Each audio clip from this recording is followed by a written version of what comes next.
What makes life worth living when death is just around the corner? That's the haunting question. Paul Kalanithi asks in his memoir, When Breath Becomes Air. Paul was a brilliant neurosurgeon, only 36 years old, when he was diagnosed with stage 4 lung cancer. This book is his final gift to the world, a reflection on medicine, mortality, and meaning.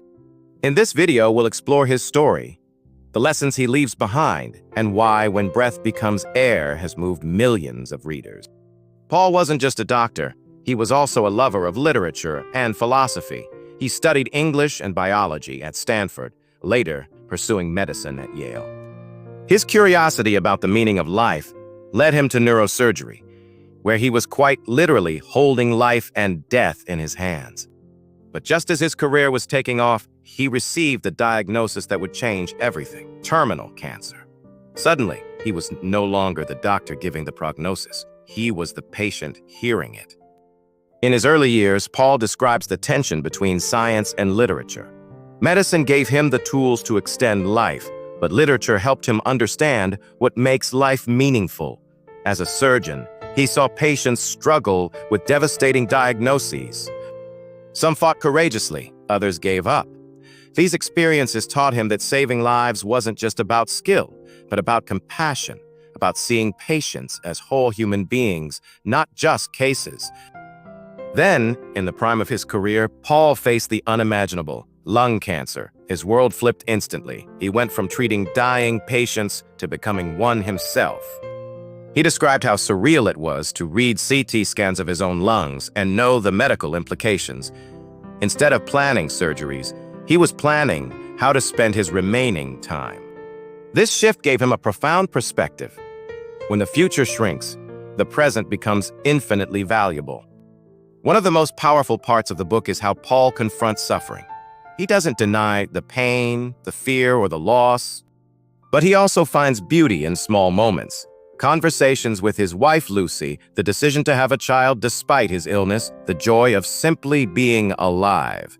He writes that even when life becomes fragile, meaning doesn't disappear. In fact, the reality of death can sharpen the meaning of life. As his disease progressed, Paul's perspective deepened. He realized that life isn't measured by how long you live, but by how well you live. He encouraged others to embrace purpose, whether through work, love, family, or creativity. One of his most famous lines reads, "I can't go on. I'll go on." It captures both the exhaustion of suffering and the courage to keep moving forward. Even at the end, Paul chose to live fully rather than surrender to despair. The final chapter of the book was written by his wife, Lucy, after Paul's death in 2015. She describes his last moments, holding their baby daughter, and how Paul died with dignity and love. Her words remind us that though Paul's life was cut short, his message endures. When Breath Becomes Air is not just a story about dying, it's a story about living. So why should we read this book? Because it forces us to ask the same question Paul faced: what makes life worth living? It reminds us to stop waiting for the right time to live fully, to love deeply, and to appreciate the present.